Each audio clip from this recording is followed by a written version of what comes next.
The Akans people are known to be one of the largest ethnic groups in Ghana, with a population of about 4.6 million people making up 47% of the country's total population. They are found mainly in the central, Ashanti, and eastern regions of Ghana. The Akans have a rich culture and tradition that has been passed down from generation to generation for centuries. One of their most fascinating customs is how they bury their kings. The process of burying an Akan king is a complex and elaborate affair that involves a series of rituals and ceremonies that are designed to honor the king and ensure his safe passage into the afterlife. In today's video, we will explore the fascinating world of Akan kingship and uncover the secrets of how the Akans people bury their kings. So sit back, relax, and join us on this journey as we delve into the rich culture and traditions of the Akans people and learn about their unique and unforgettable way of burying their kings. Before we get into the video, make sure to hit that like button, subscribe if you haven't already so that you can be notified when we upload new videos. Also, please pardon any production mistakes that may occur in this video, because this is independently produced. Without further ado, let's get right into the video. So first of all, when an Akan king passes away, there is a period of mourning which can last anywhere from 3 to 7 days. During this time, the royal family and the community as a whole come together to pay their respects to the king and prepare his body for burial. The body is usually washed and then placed in a coffin made of wood from the kokante tree. This particular tree is considered sacred in the Akan culture and is believed to have spiritual powers that can protect the king's soul during the journey to the afterlife. After the body is placed in the coffin, it is covered with a rich cloth called kente, which is a hand-woven fabric that is made from brightly colored threads.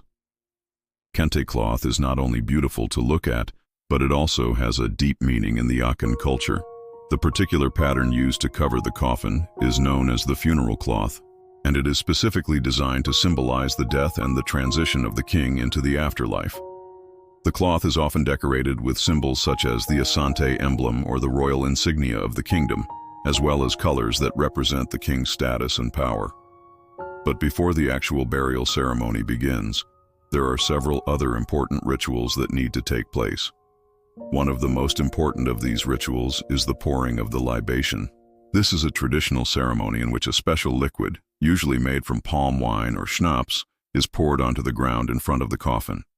The libation is a way of paying respect to the ancestors and the gods, and it is believed that it helps to guide the soul of the deceased king to the afterlife. During the pouring of the libation, prayers are said and thanks are given for the life of the king and his contributions to the kingdom. It is an emotional and solemn occasion as the family and the community come together to bid farewell to their king and to ask for his blessings as he moves on to the next stage of his journey. Another important ritual that takes place before the burial ceremony is the installment of a new king. In some Akan communities, when a king dies, it is customary to install a new king immediately. This is because the Akan people believe that the king's soul cannot rest until a new leader is in place to carry on the legacy of the kingdom. The process of installment is a complex and highly ritualized ceremony that involves a series of tests and traditions designed to select the most qualified and deserving candidate for the throne. Potential candidates must go through a series of physical and mental tests to prove their strength, intelligence, and courage. They must also demonstrate their knowledge of the customs and traditions of the kingdom and their ability to lead the people. Ultimately, the decision of who will become the new king is made by a council of elders who choose the candidate that they believe will best serve the interests of the kingdom. Once the new king is selected, he is installed on the throne in a grand ceremony that is open to the public. The ceremony involves a lot of drumming and dancing and is a celebration not only of the new king, but also of the continuity of the kingdom and its traditions. Now let's talk about the burial ceremony itself.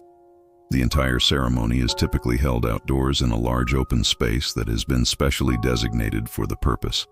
The ceremony usually begins with a procession of mourners led by drummers and dancers. The coffin is carried on the heads of pallbearers, who are usually men of high status in the community, such as elders or chiefs. As the procession moves through the streets, they go past significant landmarks such as the king's palace, the seat of government, and other important buildings in the city. At each stop, there are specific rituals and prayers that are performed to honor the king and to ensure his safe passage to the burial site. Once the procession arrives at the burial site, the coffin is placed in a special chamber that has been dug in the ground. The chamber is usually very deep and is lined with gold coins, precious stones, and other valuable items. These items are not meant to be buried with the king, but rather they are offerings to the ancestors and the gods to ensure that the king's soul reaches the afterlife safely. After the coffin is placed in the chamber, the opening is sealed with a thick layer of soil that is covered with a large stone monument. The monument is often decorated with carvings and symbols that represent the king's status and achievements during his lifetime. The burial ceremony is not just a solemn and mournful affair. It is also a celebration of the king's life and his contributions to the kingdom. There are traditional songs and dances that are performed to honor the king and to tell stories of his bravery, wisdom, and leadership. The ceremony is also an opportunity for the community to come together and show their support for the royal family and for each other. The people of the Akan community believe that their kings are not just leaders, but also spiritual figures who connect them to the divine. When a king dies, it is seen as a transition, not just from this world to the next, but also from the physical realm to the spiritual one. The burial ceremony is a way of honoring that transition and ensuring that the king's soul is able to move on peacefully. It's now time to talk about how the Akans people choose a successor for their kings. The process of choosing a successor to an Akan king is a complex and highly ritualized affair that involves a number of key players, including the royal family, the king's advisors, and the community elders. The goal is to select a successor who is not only qualified to rule, but also has the support of the community and the blessing of the gods. One of the most important aspects of choosing a successor is the consideration of lineage and bloodline. In many Akan communities, the throne is hereditary, meaning that the position is passed down from father to son.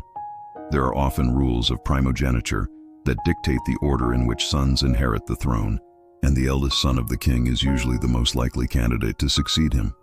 However, the choice is not always straightforward, and there may be disputes over who has the rightful claim to the throne. In these cases, the king's advisors and the community elders may need to intervene to help resolve the conflict and choose a successor who can unite the community rather than divide it. In addition to lineage, other factors are also taken into account when choosing a successor. The king's advisors and the community elders may consider the age and health of the potential successor, as well as his character, intelligence, and ability to lead. A young and energetic king may be seen as a positive sign, but a king who is too old or in poor health may be seen as a liability.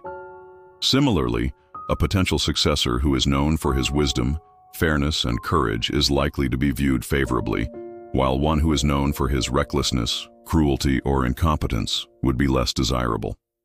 Ultimately, the decision of who will succeed an Akan king is a weighty one that involves a careful consideration of a number of different factors.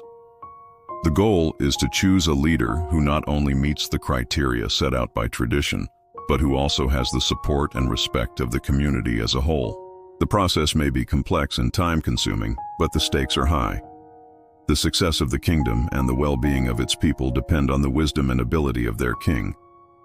We hope you enjoyed learning about the fascinating world of the Akans people and their unique way of burying their kings. If you want to learn more about other Ghanaian traditions, stay tuned for more videos.